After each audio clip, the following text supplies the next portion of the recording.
Michele McPhee is going to be joining us here. We're just going to connect with her. She is a well-known reporter, investigative reporter, and she has written another book called Maximum Harm. It's the Tsarnaev brothers, the FBI, and the road to the marathon bombing. It is about, obviously, our Boston Marathon bombing. Michele is a investigative reporter, as I mentioned. She has long credentials. She's been with both the Herald, the Boston Herald, and the Boston Globe. She's been with the New York Daily News. She's covered organized crime. She's covered all kinds of different criminal conspiracies and enterprises. She's written books on organized crime. She covered the Craigslist killer. There's a lot of things she's done. She's also a host on a Boston radio station. She's been on a couple of radio stations as well, which is with MEX now. We're going to have Michele coming up in this hour to talk about her book because it's new and it's groundbreaking.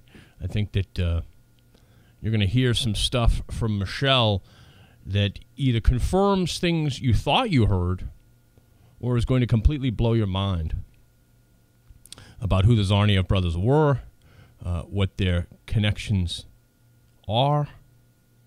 Well, one's still alive in federal prison, one's dead. But they have some interesting connections, and with our federal government. And we may have seen a repeat of some of the things that we've seen in the past regarding the FBI. And what they tell local law enforcement, what they don't tell local law enforcement. Of course, this will be very interesting for you in this audience because while many of you weren't at the marathon that day, of course, one of the Tsarnaev brothers was a student at UMass Dartmouth, and we all remember the helicopters. We remember their friends over there in the apartments in New Bedford being taken away. I think some of them are still in jail. So we're going to talk to Michele about her new book, Maximum Harm, the Tsarnaev brothers, the FBI, and the road to the marathon bombing here in a couple minutes. I think you'll really enjoy Michele quite a bit. We'll have other topics as the show goes along, but I wanted to talk to Michele because I've followed her career for a long time. You're all familiar with Brian Ross, who runs the ABC News Investigative Journalism project. He's the head investigative journalist. She's part of that team. So Michele has got some real solid credentials. As a journalist, and of course she's a local person. She grew up here in Wakefield, in East Boston, and as I said, works still in the local media here. And has worked in the local media for quite a while. So we're going to be joined here by Michele McPhee in a moment. But as I said, her book is Maximum Harm: The Tsarnaev Brothers, the FBI, and the Road to the Marathon Bombing. You are going to hear some things here that you've never heard before, or you thought you may have heard them, but now Michele has confirmed a lot of them. Good morning, Michele. Thank you for joining us here on Sunday Brunch. Happy Mother's Day to everyone else there. Thank you so much, Michele. Michele, I was just warming up the audience here with your biography and the fact that you're a local person and that you've got a background in investigative journalism. You've worked with the major newspapers here in the area. You've written a number of books. And the thing that is very impressive about this book on the Tsarnaev brothers is that a lot of the things I thought I heard, during the investigation and these rumors and how the internet is these days, you've confirmed a lot of that stuff for us now.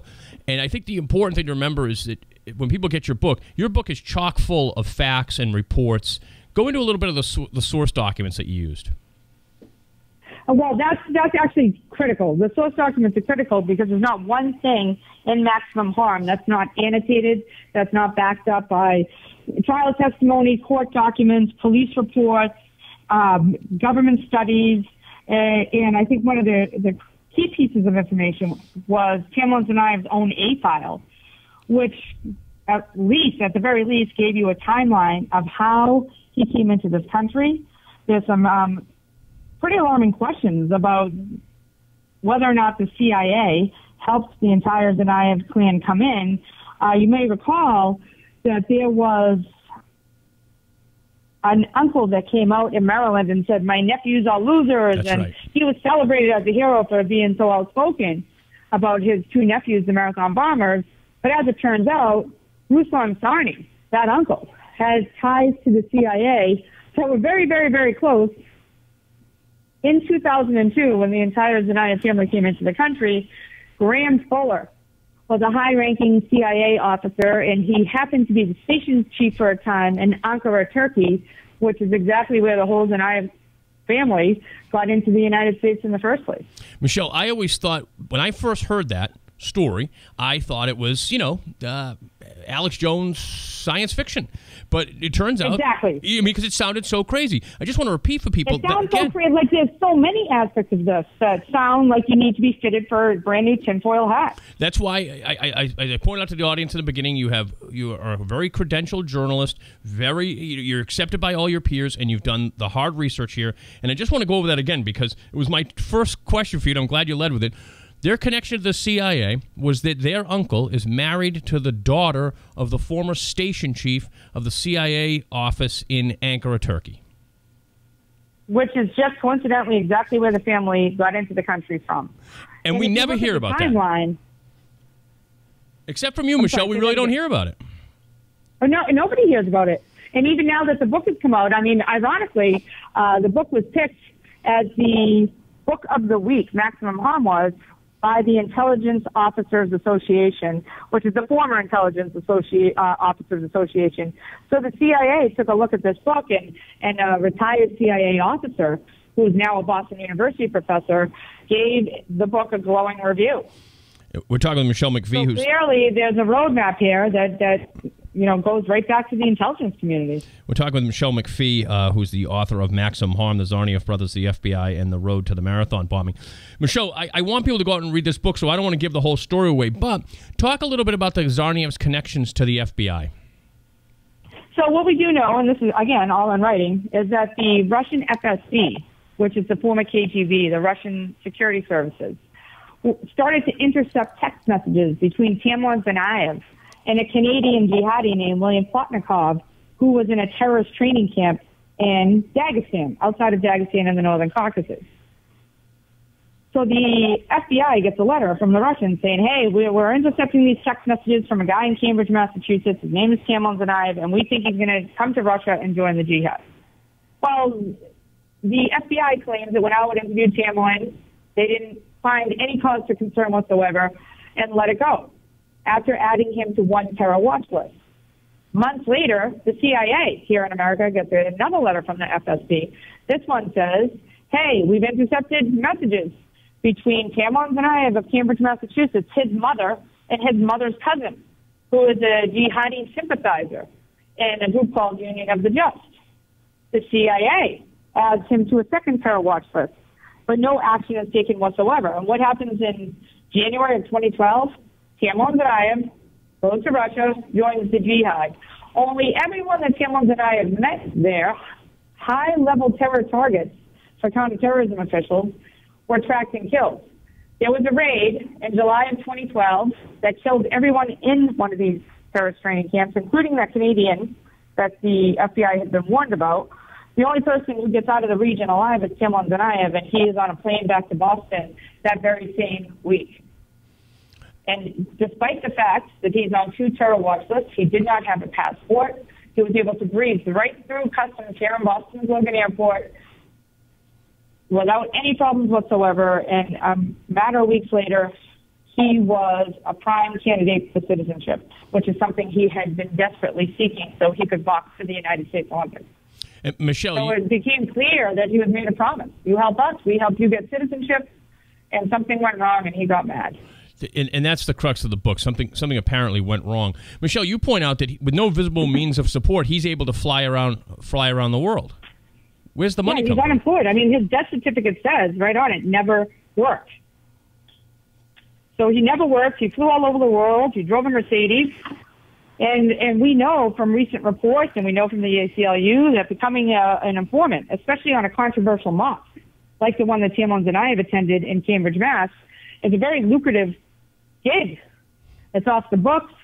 You know, some of these informants are paid as much as $150,000 a year to help the feds build cases against would-be terrorists. There is a connection also, you point out in the book, to a drug-running group that perhaps he was maybe giving information on. Yeah, there was a group of Eritreans, and you might recall that the gun that was used to assassinate MIT police officer Sean Collier was traced by the ATF back to a crew of crack dealers in Portland, Maine. Now, interestingly enough, the gun that Joe Tsarnaev, the younger brother, borrowed came from that Eritrean drug crew. That crew was mailing money back to Al-Shabaab to support terrorism in Africa.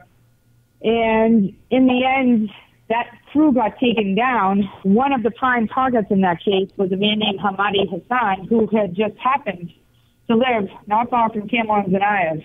And if you look at some of the cooperating witness transcripts, it appears that many of the locations that a cooperating witness in that case used to collect information on this crack crew were connections that connected to Tamlin, like Y Crew parking lot, for example.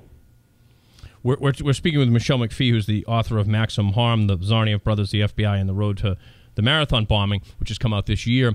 Michelle's an investigative journalist, and she's also a talk show host at WMEX in Boston.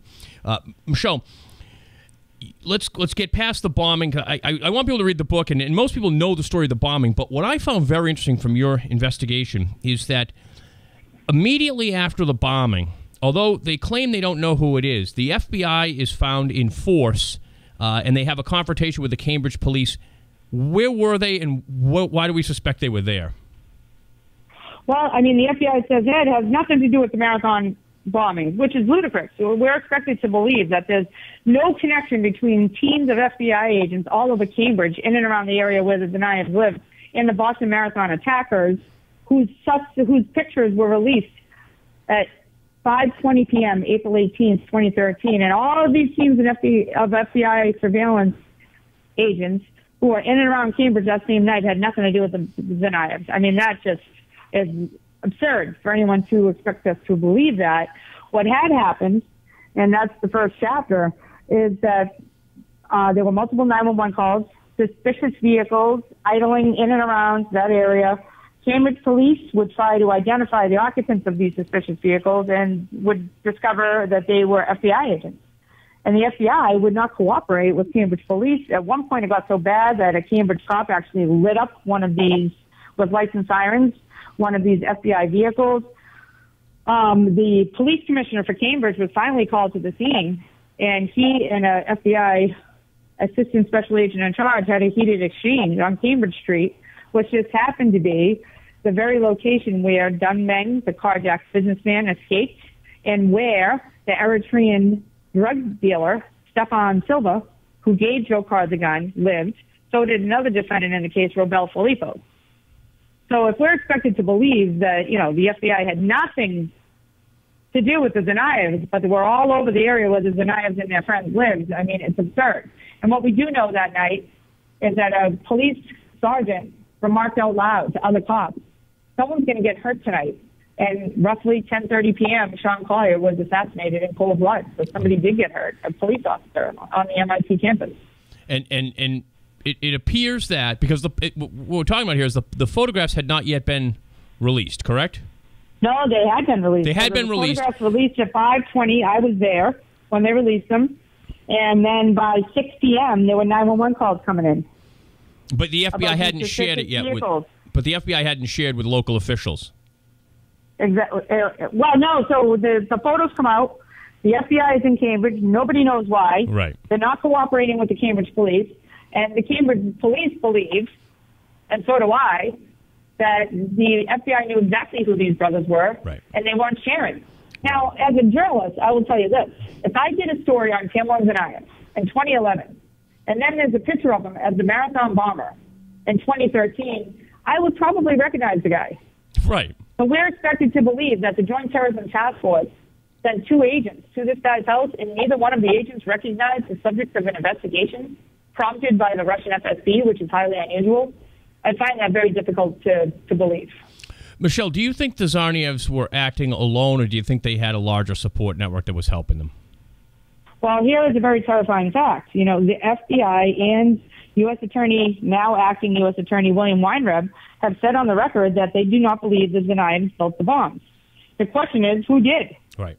And that person is still at large. And I don't want to give away too much of the book either, right. But I'm sure you got to the chapter about Daniel Morley, who was arrested in Townsquare, Massachusetts, with every single component of the pressure cooker bombs. Right. And yet, mysteriously, his entire case after he assaulted his mother and was found with all this bomb-making materials was null pros, as they call it, or there was no prosecution.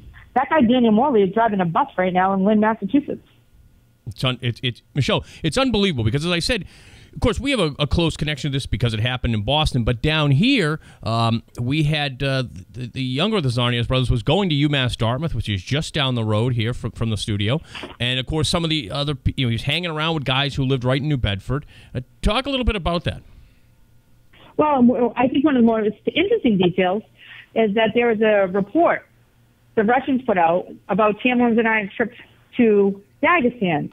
And he had attended a Jamestown conference, which many people argue is an umbrella group of CIA agents. Mm-hmm. And this conference had a keynote speaker, which was Brian Glenn Williams, mm-hmm. who was a retired CIA officer teaching at UMass Dartmouth. That's right. And incredible. Brian Glenn Williams and Dzhokhar Tsarnaev have been corresponding with one another since Dzhokhar was at Cambridge, Rindge, and Latin. So it seems a little odd to me that Tamerlan would go to this event, and there is Brian Glenn Williams, UMass Dartmouth professor, who's also just happens to be one of the mentors to Dzhokhar when he was at UMass Dartmouth. So there's that whole connection. And then, of course, there are the college buddies that he had from UMass that went to his dorm room and removed evidence, including a laptop and some discarded fireworks. They threw it in their dumpster, and that prompted a 2-day search of the big dump out in your neck of the woods. Right. And that search did, in fact, come up with the discarded evidence. And those guys were arrested. All of them did time. Robel Filipos, Azmat Kadabayev, and Diaz Kadabayev, and Azmat Tazkayakov. We're speaking with Michele McPhee, and her website is michelemcphee.com, correct? Correct. All right, and her book is Maximum Harm: The Tsarnaev Brothers, the FBI, and the Road to the Marathon Bombing. I can't stress enough, folks, that you go out and get this book and read it because it Oh, thank you. It really, I mean, this happened right here. This isn't a story about something in California or something in Paris. This happened right here with people who lived right among us. Michele, now, this is sort of part of a pattern of behavior with at least the Boston office of the FBI, their relationship with Whitey Bulger. I think it goes much further these days. I mean, we've seen recent stories about an FBI agent who was assigned to investigate a German ISIS leader, and she instead married him. And they very secretly put her in jail for 2 years. She just got out. That was a story broken by CBS News. 60 Minutes just did a story about Garland, Texas, where you find out years later that would-be massacre probably should have been prevented because there was an FBI agent on the scene who took a photo of the police officers who were shot at by the 2 jihadi ISIS wannabes. So there are a lot of, when James Comey got fired last week, I was not one of these people who was outraged and stunned and thought it was political. I mean, the lack of accountability in the FBI goes all the way back to Whitey Bulger and Mark Rossetti, right, and, innocent people who were imprisoned by the FBI to protect Whitey Bulger. I mean, we've had a long and ugly history. And if you remember, after the Boston Marathon attacks, it got so bad, the lack of cooperation with Congress and the FBI, that congressmen, including one from your area, Bill Keating, bipartisan group of federal lawmakers went to Russia with the Hollywood actor Steven Seagal to get answers. Right. Can you imagine? You need Steven Seagal, the actor from Hard to Kill, to take these lawmakers to Russia, where Bill Keating came back, landed at Boston Logan Airport, and said that the Russian FSB was more cooperative than the American FBI. Now, that's an astonishing statement given the context right now of Russia and and whether or not it interfered in the election. Now, Michele, this book is groundbreaking and raises a lot of serious questions. Will we ever get to the bottom of it, do you think? Only if Congress demands answers. Okay. If we're going to have hearings about, bots and propaganda and memes on Facebook at the hands of the Russians, I certainly think that these incidents and whether or not the death of Tiger, police officer, could have been prevented, raises to the level of a congressional investigation. And it's one that Stephen Lynch, a congressman from South Boston, he has written multiple pieces of legislation trying to force accountability for FBI informants, and it goes nowhere. It's really, really incredible. You've covered organized crime, and it seems to me that this has a lot of dovetails with a lot of the things that happened over the years with the way the FBI got in bed with organized crime, and before they knew it, they were working with the people who they should have been prosecuting. That's exactly right, and that's why it was so easy for me to recognize it. Right. One of the questions that people ask me all the time is, why are you the only person reporting this? And I really think it's because nobody bothers to do the digging anymore. Mm-hmm.